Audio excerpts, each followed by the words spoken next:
Hello everyone, welcome back to our YouTube channel NRJ Online Classes. How are you all? I wish you all are fine.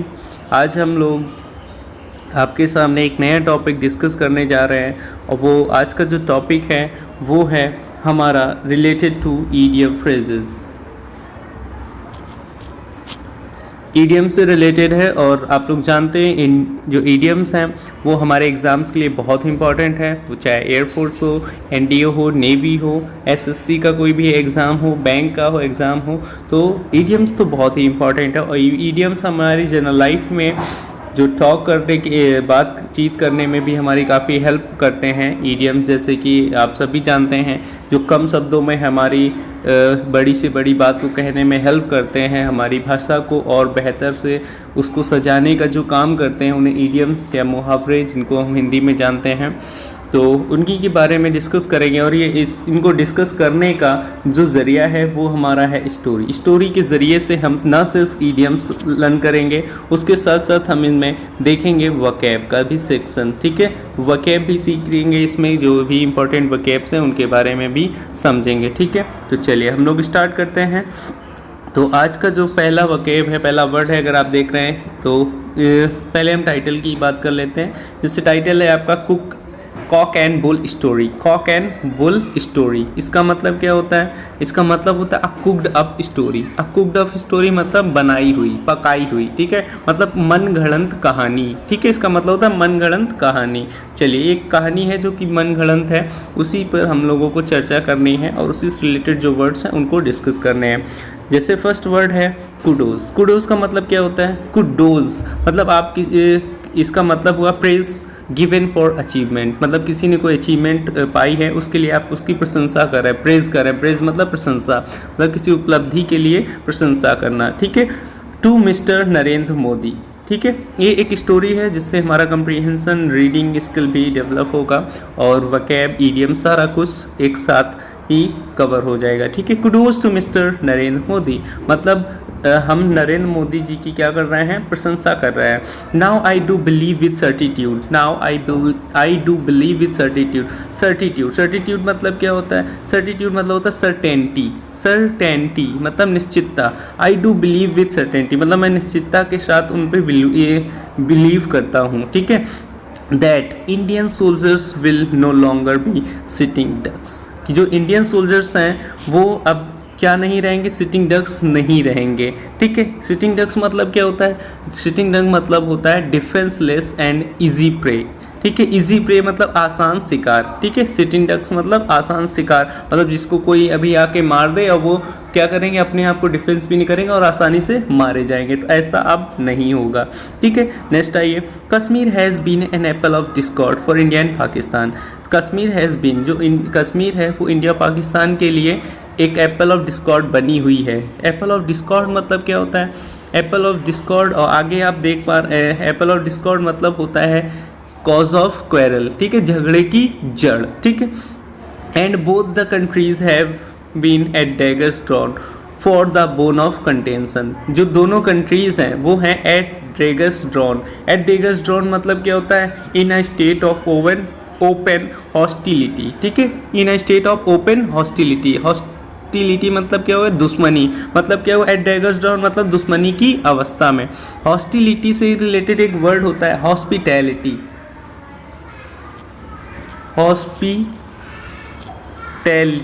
Hospitality क्या होता है? मतलब होता है किसी मेहमान नवाजी करना, ठीक है। मेहमान का जो है आदर सत्कार करना हॉस्पिटैलिटी होता है। और ये जो वर्ड है आपका, इसका मतलब होता है hostility in a open state of open hostility मतलब दुश्मनी की अवस्था में होना। Bone of contention, bone of contention और एप्पल ऑफ डिस्कॉर्ड दोनों का सेम मीनिंग होता है, मतलब होता है झगड़े की जड़, ठीक है। Cause of quarrel. नेक्स्ट आइए, अवर आयरन विल्ड आर्मी, जो हमारी आयरन विल्ड आर्मी है। आयरन विल्ड मतलब क्या हुआ? आयरन मतलब लोहे, विल्ड मतलब विल से भरी हुई, पावर से भरी हुई, ठीक है। तो मतलब क्या? ऑफ स्ट्रॉन्ग विल पावर, जिसके अंदर क्या है? बहुत ही स्ट्रॉन्ग मजबूत इरादे वाली जो आर्मी है हमारी। ऑलवेज रिफर्स एन ओलाइव ब्रांच, वो हमेशा रेफर करती है एन ओलाइव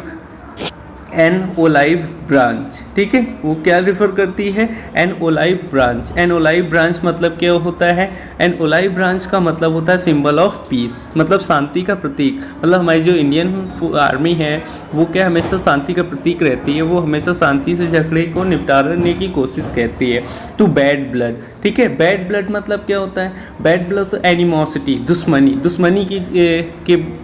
दुश्मनी के बदले वो क्या करते हैं, शांति को प्रेफर करते हैं। बट अनलाइक पाकिस्तान, लेकिन पाकिस्तान के जस्ट अपोजिट, मतलब पाकिस्तान झगड़े को प्रेफर करती, लेकिन हमारी जो इंडियन आर्मी है वो शांति को लेके चलती है। In India the ruling party, जो इंडिया में रूलिंग पार्टी है, in the driving seat. In the driving seat मतलब क्या हुआ, इन द ड्राइविंग सीट मतलब कंट्रोल वाली अवस्था में, ठीक है, मतलब हमारे देश को वही कंट्रोल कर रहे हैं जो इस समय रूलिंग पार्टी है। And since long it had been felt that the foreign policy of the NPA government was India's अचीव्स हिल्स, ठीक है, सिंस लॉन्ग मतलब काफ़ी समय से, इट हैड बीन फेल्ट ये महसूस किया जा रहा था, दैट द फॉरेन पॉलिसी, जो फॉरेन पॉलिसी है वो एनपीए गवर्नमेंट की, वॉज इंडियाज़ अचील्स हिल्स, वो क्या है, इंडिया की अचील हिल है। अचील हिल्स मतलब क्या होता है बताएं, अचील हिल्स मतलब होता है वीकेस्ट पॉइंट, ठीक है, सर्वाधिक बड़ी कमजोरी। वो अभी तक जो है फॉरेन पॉलिसी थी वो अभी तक हमारे देश के लिए कमजोरी बनी हुई थी। विद इट्स क्लीन स्वीप, ठीक है, in the recent Lok Sabha election, मतलब क्लीन स्वीप मतलब क्या होता है, इसको समझ लेते हैं। क्लीन स्वीप मतलब होता है कंप्लीट विक्ट्री, संपूर्ण जीत, ठीक है, जो संपूर्ण जीत हुई है लोकसभा इलेक्शन में द एनडीए गवर्नमेंट की, इट सीम्स ऐसा प्रतीत होता है, नॉट बैट एन आईलिड, ठीक है, not bat an eyelid, not bat an eyelid मतलब होता है not to show any worry shock, ठीक है, कोई सरप्राइज शॉक वगैरह शो ना करना, आश्चर्य व्यक्त ना करना, ठीक है। If our army takes its sworn enemies, ठीक है, इस हेड ऑन, सॉर्न इनेमीज क्या होता है, आर्क राइवल्स होता है, जानी दुश्मन, ठीक है। अगर जो हमारी अगर हमारी जो आर्मी है वो सॉर्न इनेमीज मतलब क्या होता है, सॉर्न इनेमीज आर्क राइवल्स होता है, जानी दुश्मनों को अगर हेड ऑन मतलब आमने सामने, ठीक है, मतलब सीधे आफ्टर गेटिंग एल्बो रूम मतलब क्या होता है, एडिक्वेट स्पेस, ठीक है, काम करने की छूट, ठीक है, इसी तरीके से एडिक्वेट स्पेस या फ्रीडम फॉर वर्क, ठीक है। एल्बो रूम मतलब होता है मतलब काम करने की छूट अगर मिल जाए तो हमारे जो दुश्मन हैं उनसे सीधे क्या कर सकते हैं, our soldiers are adopting tit for tat, तो हमारे जो सोल्जर्स हैं वो टिट फॉर टैट को अडॉप्ट कर लेंगे। टिट फॉर टैट मतलब जैसे को तैसा, ठीक है, या इक्विवेलेंट गिवन इन रिटर्न मतलब जैसे को तैसा करना, जैसा तुम्हारे साथ किया जा रहा वैसे ही रिटर्न में देना, ठीक है। जैसे आप अक्सर डायलॉग फिल्मों में सुनते रहते होंगे कि आँख के बदले आँख, हाथ के बदले हाथ और जान के बदले जान, इस तरीके से आप काफ़ी सुनते रहते होंगे डायलॉग्स। तो इस टिट फॉर टैट का मतलब यही होता है कि बदले में एक जैसा लेना, ठीक है।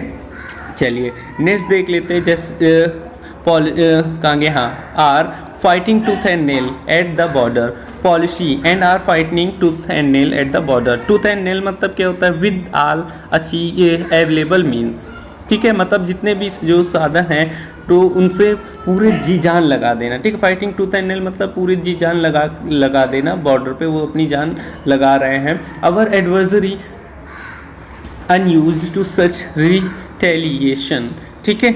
आप पहले तो बात कर लेते हैं एडवर्सरी क्या होता है। एडवर्सरी होता है अपोनेंट, दुश्मन या प्रतिद्वंदी। एडवर्सरी अपोनेंट होता है मतलब हमारे जो प्रतिद्वंदी। अनयूज्ड मतलब होता है नॉट हैबिचुअल, आदि ना होना, ठीक है। अनयूज्ड है, यूज्ड मतलब किसी चीज़ के लिए आदि हो जाना, यूज है आप, यूजफुल हैं किसी के लिए। अनयूज्ड मतलब जिसके आप आदि नहीं हो, ठीक है। टू सच रिटेलिएशन मतलब इस जो जवाबी कार्रवाई है इसके वो क्या है, आदि नहीं है। रिटेलिएशन मतलब क्या होता है, जवाबी कार्रवाई। इसका एक सिनोनिम आप देख सकते हैं, रिटेलिएशन मतलब होता है रेसिप्रोकेट मतलब जैसे को तैसा, ठीक है, जवाबी कार्रवाई। नेक्स्ट है soon had to eat humble pie. Eat humble pie मतलब विनम्र हो जाना, ठीक है। नेक्स्ट देखिए, it had been for decades मतलब ये सदियों से होता चला आ रहा है। Moving heaven and earth for Kashmir मतलब जो कश्मीर के लिए है, फॉर कश्मीर के लिए moving heaven and earth, haven and अर्थ को जो है क्या कर रहे हैं, मिलाने के लगे हुए हैं। मतलब क्या है, भरसक कोशिश कर रहे हैं। Moving heaven and earth, heaven से अर्थ क्या कर रहे हैं, मूव कर रहे हैं, मतलब भरसक प्रयास कर रहे हैं। किसके लिए, कश्मीर के लिए, ठीक है, जो कि क्या है, कश्मीर के लिए द स्विट्जरलैंड ऑफ इंडिया, जिसको हम क्या कह सकते हैं, इसको हम कहते हैं स्विट्जरलैंड ऑफ इंडिया, ठीक है। फिर देखिए द गवर्नमेंट ऑफ पाकिस्तान, अगर आप यहाँ देख पा रहे हैं, the government of Pakistan builds castle in the air, जो पाकिस्तान की गवर्नमेंट है वो बिल्ड कर रही है कैस्टल इन द एयर, मतलब क्या है, हवा में। कैस्टल मतलब क्या होता है, किला, इन द एयर मतलब हवा में, हवाबाजी कर रहा है, किलेबाजी कर रहे हैं, मतलब कहते हैं ना कि ये तो हवा में तीर मार रहे हैं, मतलब हवाबाजी कर रहे हैं, ठीक है। फिर नेक्स्ट है डे ड्रीम्स, डे ड्रीम्स मतलब होता है दिवा स्वप्न, दिन में देखे जाने वाले स्वप्न। About getting complete control over Kashmir but this time it has burned it's finger. About complete control over Kashmir मतलब वो जो कश्मीर पे पूरा कंट्रोल पाने का दिवा स्वप्न देखते हैं और हवाबाजी करते हैं। बट दिस टाइम, लेकिन इस बार, it has burn its finger, लेकिन इस बार वो अपने ही क्या पैर में कुल्हाड़ी मार लेगा। बर्न इट्स फिंगर मतलब होता है खुद को ही चोट पहुंचा लेना, ठीक है। To burn its finger, to suffer unpleasant result मतलब अपना ही नुकसान कर बैठना, ठीक है। By breaking the ceasefire, जो सीज फायर है, अगर सीज फायर करते हैं, नियमों का उल्लंघन करते हैं तो अपना ही क्या कर लेंगे, अपना ही नुकसान कर बैठेंगे। Our strong government has given a benefiting, ठीक है, हमारी जो गवर्नमेंट है उसने क्या किया है, बेनिफिटिंग किया। बेनिफिटिंग मतलब क्या होता है, उस देखिए बेनिफिटिंग क्या होता है, बेनिफिटिंग ये रहा आपका। बेनिफिटिंग का मतलब हो गया, बेनिफिटिंग मतलब होता है अप्रोप्रिएट, ठीक है, करारा, ठीक है, सटीक। Government has given a benefiting reply मतलब करारा जवाब देने वाली है to the pied piper, to the pied piper of Pakistan, जो पाकिस्तान के पाइड पाइपर हैं। पाइड पाइपर मतलब क्या होता है, a leader who makes irresponsible promise, जो नेता गैर जिम्मेदाराना वायदे करता है उनको हम कहते हैं पाइड पाइपर, ठीक है। जो कश्मीर के नेता हैं जो गैर जिम्मेदाराना प्रॉमिस करते हैं, इर्रिस्पॉन्सिबल प्रॉमिसेस करते हैं, ठीक है, उन्हीं को हम पाइड पाइपर कहते हैं। हैज़ मेड हिम रियलाइज, उनको ये महसूस करा दिया है, क्या करा दिया है, महसूस, देखते हैं।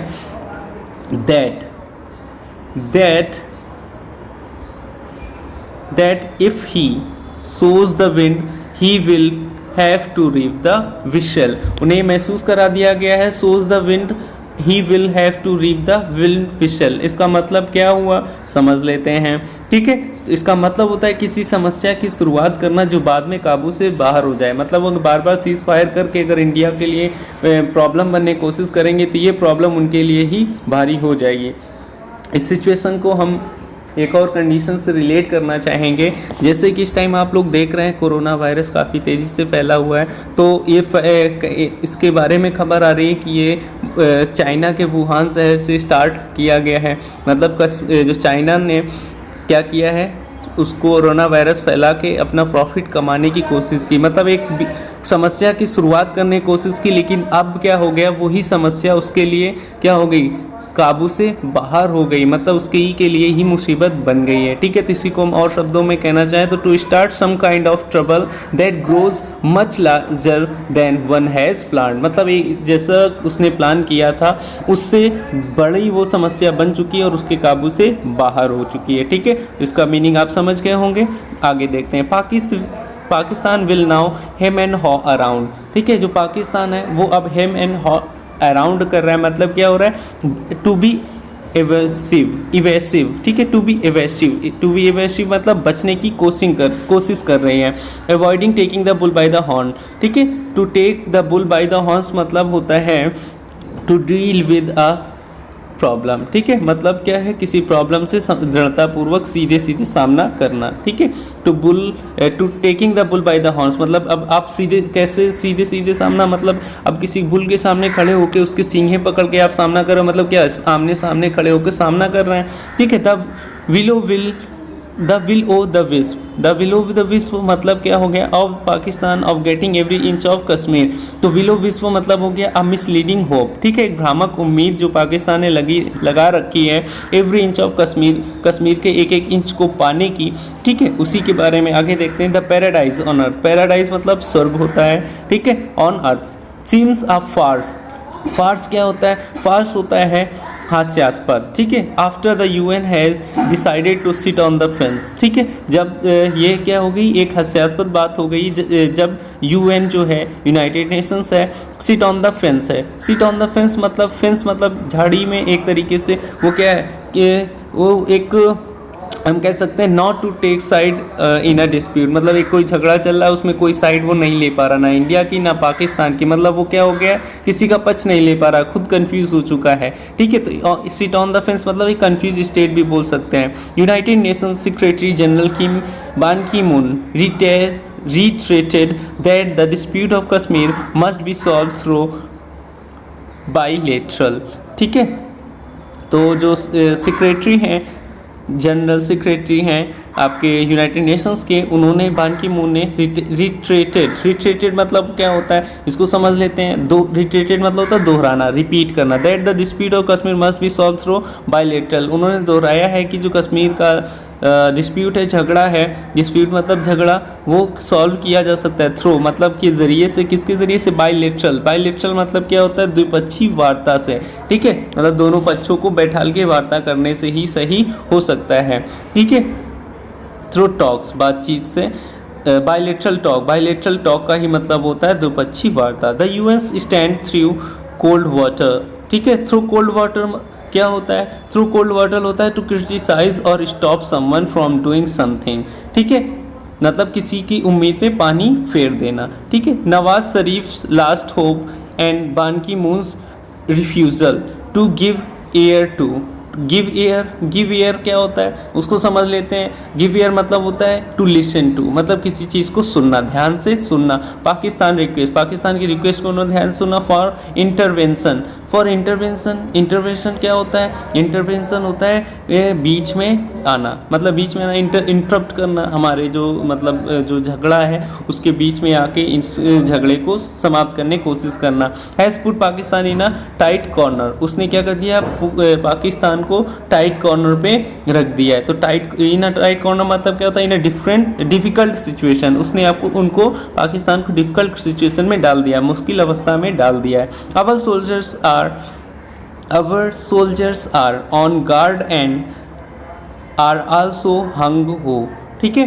तो जो हमारे सोल्जर्स हैं आर ऑन गार्ड मतलब क्या हुआ, आप समझ सकते हैं आसानी से। ऑन गार्ड मतलब होता है विजिलेंट मतलब सतर्क, ठीक है, सतर्क हो गए हैं। एंड आर आल्सो गंग हो, और वो क्या हो गए, गंग हो मतलब एक्सट्रीमली एक्साइटेड, अति उत्साहित हो गए। About settling the dispute of Kashmir का जो डिस्प्यूट है, झगड़ा है, उसको सॉल्व करने के लिए। वंस एंड फॉर ऑल मतलब जो भी हो एक बार हो और हमेशा के लिए हो। वंस एंड फॉर ऑल मतलब क्या हो गया, एक बार हो और हमेशा के लिए हो जाए, ठीक है। अवर सीजन क्या होता है, सीजन एक्सपीरियंस्ड, वेल वर्स्ड, इन सभी का सीजन्स के क्या हो गए, ये सिनोनिम्स हो गए। सीजन, एक्सपीरियंस, वेल वर्स्ड मतलब होता है अनुभवी, ठीक है। जो हमारे अनुभवी प्राइम मिनिस्टर हैं इज़ अ पास्ट मास्टर, वो क्या है, एक पास्ट मास्टर है। पास्ट मास्टर मतलब होता है स्किल्ड, ठीक है, एडेप्ट, स्किल्ड, निपुण होते हैं, ठीक है, निपुण हैं। ऑफ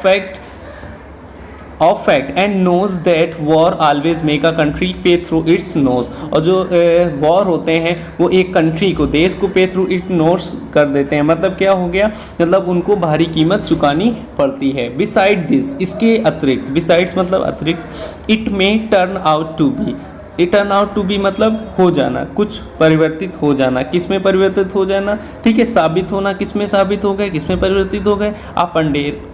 पेंडोराज बॉक्स क्या होता है, पेंडोराज बॉक्स होता है a source of many troubles, कई समस्याओं का स्रोत, ठीक है। For the NDA government, India needs to weigh the pros and cons, ठीक है। India needs to weigh the pros and cons, ठीक है। तो प्रोज एंड कॉन्स क्या होता है, तो to weigh pros and cons इसका मतलब होता है हानि लाभ का आकलन करना, ठीक है। Of a fool meanwhile a befuddle and muddle headed, ठीक है। बीफडल एंड मडल हेडेड, बीफडल जो होता है वो होता है कंफ्यूज, और मडल हेडेड मतलब होता है स्टूपिड, ठीक है।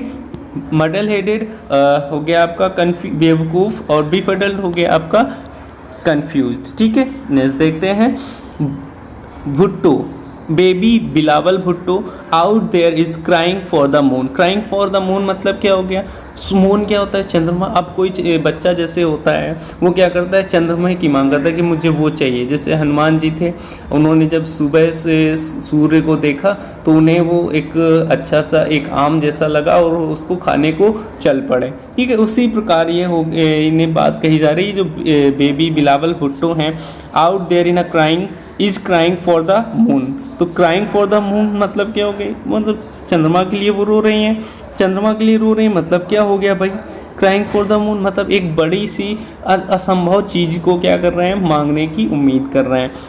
हिज चाइल्डिश, चाइल्डिश क्या होता है, एक वर्ड होता है चाइल्डिश, एक होता है चाइल्ड लाइक। जो चाइल्डिश होता है वो निगेटिव सेंस में होता है और चाइल्ड लाइक पॉजिटिव सेंस में होता है, ठीक है। इनका मतलब होता है बचकानी हरकतें, ठीक है। तो चाइल्डिश निगेटिव सेंस में जाता है और चाइल्ड लाइक क्या होता है, बच्चों की तरह एक पॉजिटिव सेंस में, ठीक है। तो अब जब आप किसी के मून चंद्रमा इतने बड़े होकर अगर आप चंद्रमा की मांग कर रहे हैं, मतलब ये क्या हुआ, ये चाइल्डिश ही हरकत होगी, ठीक है, मतलब निगेटिव सेंस में बचकानी हरकत होगी। अब कभी कभी कुछ चीज़ें अच्छी होती हैं तो उनको कह दिया अरे क्या, मतलब देखो बिल्कुल बच्चों की तरह इनका बिहेवियर है, तो वो पॉजिटिव सेंस हो गया, ठीक है। लेकिन ये जो इनका मून को मांगने के मतलब उनको कश्मीर को मांगने की जो डिमांड है तो बचकानी हरकत निगेटिव सेंस में जा रहा है। फिर नेक्स्ट देखिए चेस्ट थम्बिंग। चेस्ट थम्बिंग क्या होता है, चेस्ट थम्बिंग मतलब टू एक्ट और प्रैक्टिस ऑफ बोस्टिंग। बोस्ट मतलब होता है डींगे मारना, ठीक है, मतलब वो डींगे मार रहे हैं। चेस्ट थम्बिंग नहीं, लोग अपने सीने में उंगली रख ऐसे थंब को मारते हैं, वो बताते हैं हम ही ये कर सकते हैं, हम ये हैं, डींगे मारते हैं अपने बारे में। उसी तरीके से for every inch of Kashmir due loud laughter. Loud laughter मतलब क्या हो गया, बहुत मतलब तेज़ी से हंस के वो क्या कर रहे हैं, चेस्ट थम्पिंग, अपनी डींगे मार रहे हैं। लेकिन soon making him a laughing stock on all social media, लेकिन उसके लिए उन्होंने क्या बना दिया गया है, लाफिंग स्टॉक बना दिया, मतलब वन हु इज़ रिडिकुलेटेड, मतलब जिसको रिडिक्यूल कर दिया गया, मतलब उसका मजाक उड़ाया जा रहा है, मतलब हंसी का पात्र होना, ठीक है। तो इस तरीके से आपका ये जो सेशन था idiom phrases plus vocab complete होता है। आज का स्टोरी 1 कंप्लीट होती है। आगे हम जल्द ही आपके लिए और भी स्टोरीज़ लाएंगे जिसपे हम लोग ईडियम फ्रेजेस वोकैब सारा कुछ कवर करेंगे, उसके साथ साथ कंप्रीहेंशन रीडिंग स्किल भी समझेंगे, ठीक है। उम्मीद है आप लोगों को ये सेशन हमारा पसंद आया होगा, और ये भी उम्मीद करते हैं कि अगर आपको पसंद आया है तो हमारे चैनल को आप लोग आगे बढ़ाने की कोशिश करेंगे। अपने जो फ्रेंड्स हैं जो तैयारी कर रहे हैं इन आपकी एसएससी की, एनडीए की, एयरफोर्स की, नेवी की या बैंक की, तो उनको शेयर करेंगे हमारे चैनल को, हमारे कंटेंट को लाइक, और अगर कोई भी डाउट रह जाता है तो आप लोग कमेंट कर सकते हैं, हम आपके जो डाउट्स होंगे कमेंट सेक्शन में बताने की कोशिश करेंगे, ठीक है। तो आज के लिए इतना ही, थैंक यू।